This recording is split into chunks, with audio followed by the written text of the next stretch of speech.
Good evening and welcome. My name is John Edwards and I'm the Advocacy Manager here at MSF Australia. Thanks for joining us on our webinar this evening. Tonight we're going to be particularly medically focused, and as you all know, medicine is at the heart of what Médecins Sans Frontières do, but it's not all that we do. But tonight we are going to focus a little bit on the front lines of the organisation, and our theme tonight is looking at our work at surgery in the field. So I have three great guests with me tonight. First of all, here on my left, Aj Nagendra. Aj is a anaesthetist, I should say. Aj has completed 2 assignments with MSF, one in Nepal and one in Yemen. So welcome, Aj. Thank you. Next to Aj we have Mohana. Mohana is a surgeon who has completed 3 assignments with MSF, both in Haiti and in Jordan. So welcome, Mohana. Thank you. And at the end we have Eileen. And Eileen has completed the most missions with us. We've got, how many are we up to now, Eileen? 8 missions with us. And that's in South Sudan, Nigeria, Gaza. That's it. So multiple missions in those 3 Correct. locations. Yeah. Great. So welcome to you all. Tonight we have 30 minutes for the webinar. I'll be asking questions of the panel, but also you can ask questions, and there's some questions that we've already received online, so thank you for that. So if anything occurs to you on the theme of surgery in the field while we're discussing tonight, please do post and we'll try and get to your questions as we go. The first question, though, we want to cut straight to the chase on. It's an issue that's come up a little bit in the questions before the panel starts, and that's around the context in which you're working in, maybe a little bit of insecurity, because of course when we're looking at surgery in a humanitarian context, that's often in a conflict context or in a post-disaster context. Over 13 missions between you, and you've come back after your first missions. So if you could just share with us why, despite going to these adventurous places, let's say, you've come back to work with MSF time and again. Eileen, what's up with you? Working with MSF brings different challenges to working in hospitals in Australia, but it also brings different rewards, both professionally and personally, and it's this beautiful blend of things that keeps me coming back. Great. Mohana? Yeah, I agree, and you're going to see things that you wouldn't necessarily see in your home country. You're going to see different kinds of injuries, and the contexts are all quite different. If you go to a country involved in a conflict, that's a very different set of injuries than what you might see, say, after a natural disaster. So you get a chance to really advance your skills in ways that you couldn't if you just stayed in your home practice. Mm-hmm. Aj? I think what draws me to it is that you can make a significant impact on people's lives. You can, even if you're doing something relatively what you think is mundane, routine, you can really change things for that person, because if your clinic or your hospital wasn't there to support this person, no one else would be, as is often the case. And it's not just that individual, it's the broader community as well. They're often the patients that we treat are young, they're supporting members of the community, so you can make a big impact on in an individual and a community as well. So that's what I enjoy about the work. Fantastic. Now, unfortunately, we've had some fairly tragic incidents occur in relation to the conflict settings where MSF is working, and people may be familiar with the bombing of our hospital in Kunduz in Afghanistan, and a couple of people have raised this in questions with us ahead of tonight's webinar. And so it might be useful for us just to share with the audience what measures are in place to protect staff and help staff, even in the most challenging of situations, as we've seen in a number of locations in Yemen where you've been working, Aj, but also in Afghanistan, Syria, etc. So if you could reflect on that, what positions are, services do MSF provide to help staff feel secure and cared for? And perhaps, Eileen, with the most experience, you could touch on this for us. Well, there is an incredible amount of work being put in to keep us safe in MSF. There's always briefings that we get. MSF is always in contact with all parties in a conflict, and we always field workers, we always get briefed both here in Australia as well as on the way to the field on security, how to behave, how not to behave, what to do. And it's not optional to follow those protocols, that is mandatory. There is support available, and there is always a field coordinator, there is the head of missions. You can always go and speak with them. They can always sort of take care of any concerns you have. And if you really don't want to be in a situation, there is the opportunity to be taken out at a safe time and in a and safe that's important way. to emphasise. That's your right as a field worker That to is the say, right to say, I don't want to be here anymore. I need to leave now. Yeah. And MSF There's will also the facilitate option to get psychological support, and that's both in the field and when we come back to our place here in Australia to debrief. You've been involved in some war surgery in Jordan, and you've been working in Yemen, which is of course an active conflict now. Were you both comfortable in your surroundings in terms of security and how you felt cared for by MSF? Well, as Arlene said, I think before you even arrive, you've been given so many briefings that you have an intimate knowledge of what's going on. So that does provide a certain security. And MSF's been working in these areas for more than 4 decades, so they really do know what they're on about in terms of keeping their staff secure, both their expat staff and national staff. So when I was working, I never felt unsafe or did I feel that things were getting out of control. Even while we were in the field, you'd have regular security meetings and you'd discuss even potential eventualities, what may happen, what may not happen, and what we would do in all those So you situations. felt prepared and well I felt briefed. prepared to, to wait and see whatever happened, that we'd have a plan that we'd stick to. Yep. I think it's important to remember that security in these contexts is a dynamic thing. And throughout the different projects in MSF, the level of security varies. For example, for Arjun in Yemen, he was in a compound, probably wasn't really allowed to leave. In Jordan, generally, we could leave, but we were close to the Syrian border, so there would be times a weekend, a day, where, we were restricted to our compound. Whereas in Haiti, which is a relatively safe context, we could go out all the time. We could go out to restaurants and, meet with the other projects. So, I think a lot of people have this notion that if you join MSF, you're going to be in this very sort of insecure environment. You're going to be limited to the compound. But we work in a lot of different contexts, and it really depends on your assignment. That's true. I think that it's useful to emphasise 2 things as well. One, it's incredibly rare to be to have experience a security incident of the dramatic kind we've seen. Incredibly rare. But secondly, that when we're looking for we're recruiting for people to work in surgery, then you are slightly more likely to be asked to go and work in a conflict zone, because of course that's where is particularly heavy demand for surgery work. And turning now to the specifics of surgery, Mahana, perhaps I can ask you, as our surgeon on the panel, a surgeon was telling us before that when you work in surgery with MSF, you don't really need to know all the complex surgeries, but you do need to have a good basic understanding or good grounding in all the basic disciplines. Would you agree with that? Yeah, I think that's definitely true. I think particularly for general surgeons, if you're a general surgeon at a project, you're going to be expected, yes, to do basic abdominal surgery, but you might have to do some orthopedic surgery as well, some limb surgery, maybe even some simple neurosurgery, craniotomies, this kind of thing. But you're not going to do, say, a complex tumor surgery or something like that you might do in your practice. For me as an orthopedic surgeon, again, the projects vary a lot in their complexity. So in Jordan, this was truly a war surgery project. So we were doing mostly wound management and only external fixation. But in Haiti, that's a true trauma reconstructive project. So we were doing internal fixation and a little more complex things. The flip side of that is that if you're in a context like Haiti, because it's such a big project, you can also work a little more in your subspecialty. For example, I was a hand surgeon, so while I was there, I was doing the more complicated hand surgery cases, where someone else was doing the more complicated, say, hip and knee cases. Yep, great.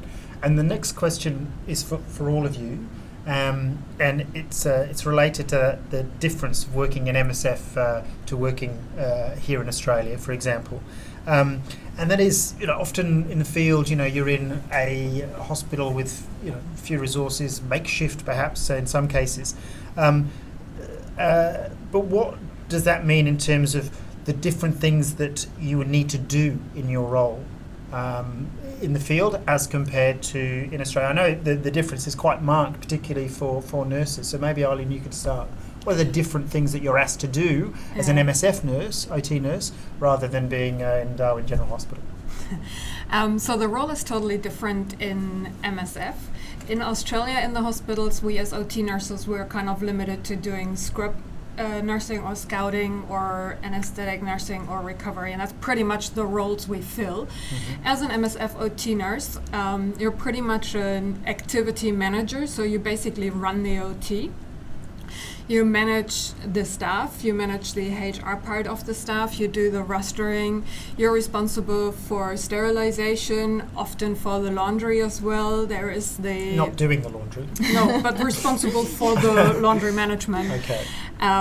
You could also end up doing the laundry. Okay. Right. Then you have to manage the pharmacy, all the other medical equipment. You have to do all the training parts for the staff. There is a lot of other things that we do as MSF OT nurses that we just purely wouldn't do in Australia. But it's great. It's different challenges.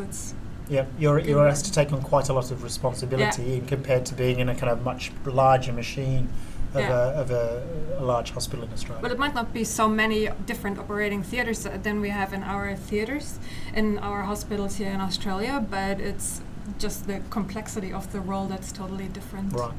And in the more specialised roles, perhaps, anaesthetists, for example, you're also asked to do things that you wouldn't normally be asked to do in Australia. Is that right? Well, that's true. Like, I mean, in the role that I had in Yemen, I was responsible for the intensive care and providing that sort of more post-operative management that you wouldn't necessarily have to do here, and that would include training other staff to be able to handle difficult, complicated patients.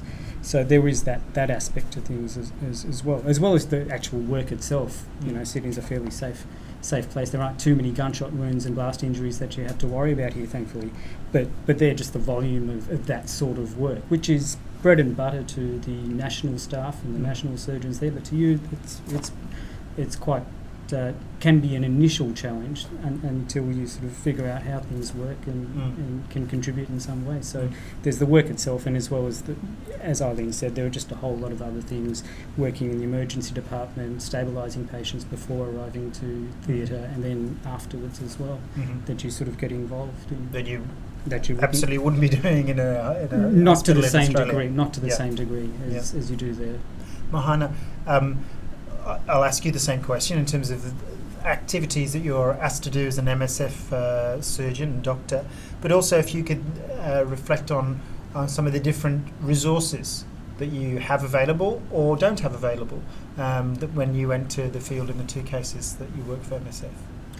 Well, I mean, surgery, particularly orthopedic surgery, is very technology driven. So obviously in the context of MSF, you're not going to have the same material resources that you're going to have at your home hospital. But again, the projects vary a great deal, depending on what kind of project it is. So, for example, in a field hospital, you might have a very sort of rudimentary setup. For us in Jordan, when we were working there, again, we had only external fixation. We didn't have power drills, this kind of thing. But in Haiti, we had not only internal fixation, we had IM nails, we had intraoperative fluoroscopy, we had power. So, MSF does do some very sophisticated projects, some very sophisticated reconstructive projects. So you may actually be surprised at what kind of resources you do have. But they're not going to be up to, say, what you would get at a subspecialty hospital in your home country. Okay. You're also working as an OT nurse and anaesthetist in a different context in terms of the resources available. Eileen, what challenges have you found with the different level of resources that you've been asked to work with? There there are shortages with materials in MSF. There are things that we simply don't have available. Then there are things that where the supply might be running short and the next stock is just not there. But there are also always ways to get things. We have a fantastic logistics support with MSF, which is one of the strengths of the organization. And they are generally always able to miraculously make things appear, or seemingly so. And there's also a degree of flexibility that we can exhibit to work around certain shortages. And then there's the local staff who have worked with this kind of shortage before, and they can always give us advice on how we can work with it. That was a point that you raised when we were talking earlier about how the national staff that you're working with were a great resource for, explaining how in your discipline the resource constraints can be overcome. That's right. As I said, this is their bread and butter. More often than not, this is what they deal with every day. And there's a certain level that you may be able to bring to the theatre, but they've treated people with these conditions for sometimes years at a time, and been doing it to a pretty reasonable standard and keeping people alive. So, for example, in my particular mission in Yemen, I was actually quite surprised at how much was available. Of course, there are things which you do need, which you do run out of in a situation in which supply is difficult. So blood products was the main issue. Things like invasive monitoring and inotropes to keep people who are critically ill alive, as well as post-operative ventilation for people who have had prolonged surgeries or significant abdominal and chest trauma. Those things weren't available, but there are different ways that you can sort of work around those shortages, and certainly you do pick up a lot from the national staff. The other thing is quite often the patient population themselves, and I'm talking from an anaesthetic point of view, are a little bit different. They're often young and have good heart and lung function before their injuries, so they can survive quite horrendous injuries, often without the need for fancy gizmos and gadgets to get them there. Yeah. Just a reminder to everyone that's watching, please do post questions as you come in. Just as a general guidance, we often get questions with specific elements asking about recruitment, and I have X and Y experience, should I apply? Clearly we can't deal with that with the panel through our webinars. There are so many elements that we need to balance, and what we invite you all to do, hopefully you're encouraged by this webinar to make an application, and we encourage you to do that, and then we can assess the whole range of criteria to see your suitability. So I hope you do, and good luck with that. The next question is around the cultural differences that you find that you will be working with in the field. There can be significant differences, as we know. One obvious example is where culturally it's not appropriate for men to be treating women, and particularly in the operating theatre. Can you each reflect on if you've seen those, had to work with those cultural differences in terms of practice, and how that is managed through MSF? I'll start with you, Ellen. That's not so much a challenge for me, because in Darwin we have a huge indigenous population where we have similar requests that males only get treated by males, possibly not to the degree that we have in some of our missions. But in my experience, we've always been able to work around it. And again, the national staff are the resource to use. They can give the best advice on how to proceed on those things. And quite often MSF recruits appropriately. If there is like an obstetric program, then where it's not appropriate for a male to work, then MSF is not going to send in male expats. So it happens in the recruitment, where we're prepared for this, obviously, but then also in the field with a mix of staff that we have there. It's a related question because, as we've mentioned, we're often working with national staff, which is our phrase for the local staff. So the medical professionals and others who work from the local community who are on MSF contracts working for MSF, but also sometimes in partnership with Ministries of Health staff from the hospitals where we're working. Can you reflect on whether there's been any challenges for you in working with those staff, or more particularly, as I know, what lessons that you've been able to learn from working with national staff? I might start with you, actually. Look, from a clinical point of view, there are lots of lessons that the national staff teach. As I said earlier, they're far more used to the type of injuries and appropriate ways of managing those injuries in that context than what you may be. So certainly, from a learning point of view, you probably pick up a hell of a lot more from them than they do from you. But every now and then you can contribute something and add something to the project's ongoing effectiveness by whether it's changing something minor or even major. But the urge is to go in there and say, well, I've always done things this way and let's change things. But working with national staff can be a subtle thing, and it's very much a collaborative effort to slowly bring things in, and you may get some new ways of doing things through that. But Eileen, this reminds me, because you were speaking earlier about that temptation, which I just raised, to come in and, well, this is the way I do it, and but we need to be careful about that, don't we? Particularly when these short rotations in surgery missions. Yeah, it is very easy for us expats to come in for, well, if I go in for 3 or 6 months, to bring in my particular view of how things should be run. But you've got to consider those local staff, they have been there for years, and they're going to be there for much longer than I will be there. So I can't go there and impose my ways, the one we may use in Darwin or that I've learned somewhere else. I've got to sort of see how do they do things, see if it works and if it's appropriate, and then not touch it. But if there is some tweaking that needs to be done, put it in so that it is actually workable, that they can accept it, and that is actually appropriate to the context. And Mahana, you also have worked with national staff in the 2 projects that you've been to. And what lessons have you drawn from that experience? I think working with national staff is actually one of the greatest parts of the MSF experience. And, for us as surgeons and anesthetists, we're lucky in that we can go for shorter missions. We can go for a month or 6 weeks. So it's much easier to work that into your practice as opposed to a 3 to 6 month mission for our nurses. But, the disadvantage of that is that you have a new surgeon and new anesthetist every few weeks. And so our national staff really provides that continuity of care. So basically, they're the ones who know what's going on. So, when you show up, you already have this group of people that are already sort of running the program, and your job is to just, contribute to something that's already up and running. And in the context where we work, for example, in Haiti, there's a fair amount of civilian gunshot injuries, and obviously in Jordan, that's a war surgery project. You may have, in your training, hardly seen any sort of, penetrating injury, depending on where you trained. And you may have a little trepidation about that before you get to the mission, but you'll be working with people who do this, day in and day out. So you'll also have that sort of technical support if you need it.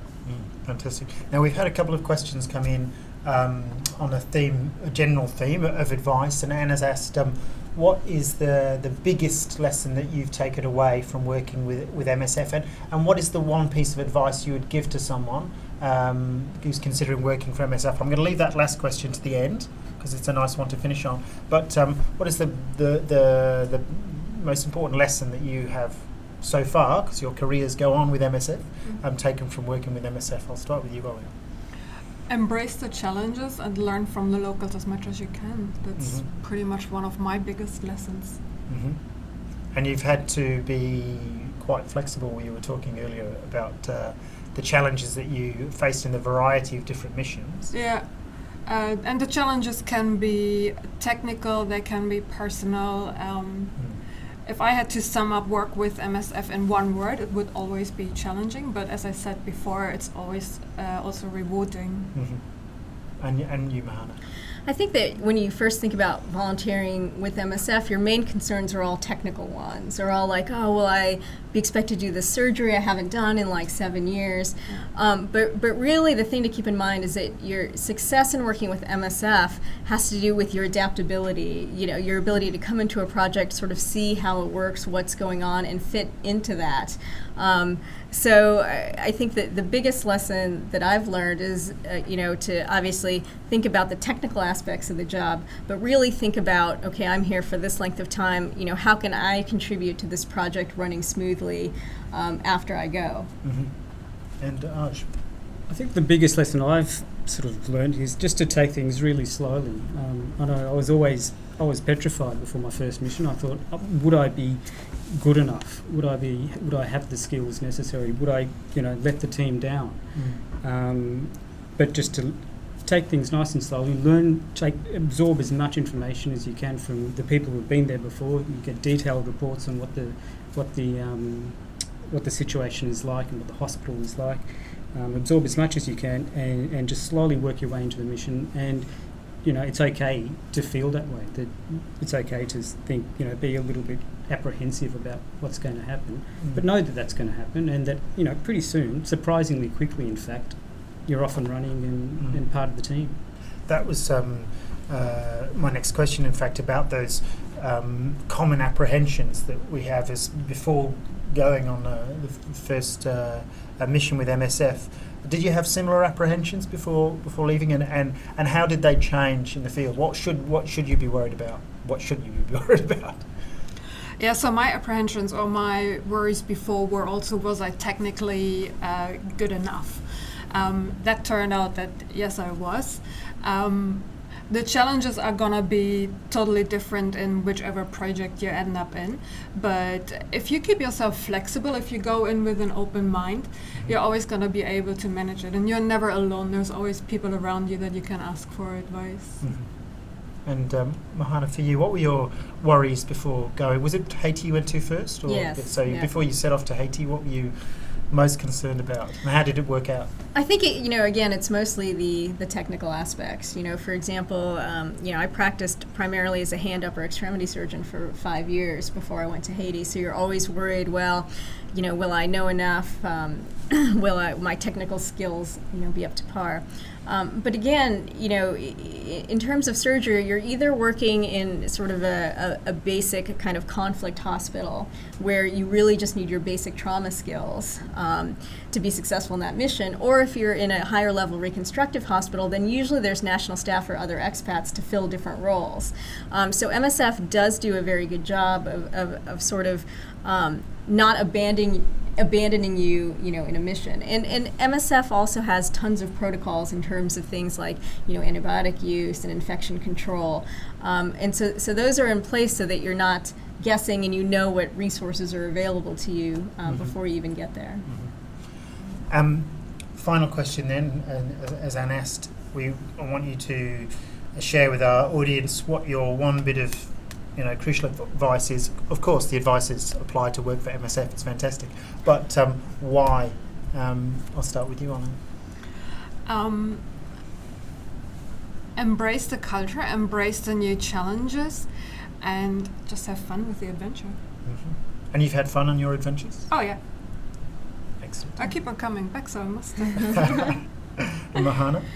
Yeah, I agree. I mean, working with MSF, it's incredibly rewarding, it's challenging, it's different, but it's also, really fun. And that's the only reason we would do it and keep doing it. And it's hard work. You're asked to put in pretty good shifts as a surgeon, right? It is hard work, but MSF keeps track of that as well. So, for example, if you're in a really busy conflict zone as a surgeon or anesthetist, they'll rotate you out, after 4 weeks or 6 weeks. For example, in a place where you're supported by a lot of national staff, you may even have a call schedule, and you may have set days off where the national staff are covering, so you could easily be there for a longer period of time because you have days off. You have days off. Wow. Your final bit of advice for our prospective recruits tonight. Look, I want to reiterate everything that Eileen and Mahana said, but I think it's also very useful to maintain a flexible outlook on everything. Things change even before you get to your mission. Things change during your mission. Your role may change subtly. Go with the flow, be part of the team and enjoy it. Fabulous. Okay, well, I'd like to thank you all for being on the panel tonight and giving us just a little bit of an insight to our audience, all those watching now, and we'll watch as this webinar stays online for forever, I think. So thank you very much for coming in, and thank you for watching, and hopefully you got a little bit of the information that you need to encourage you to make an application to come and work with us at MSF. But please, if you have more information, do go to the website msf.org/join-our-team, and you can find out all the answers to all your questions there. And thank you very much for joining us tonight. Thank you.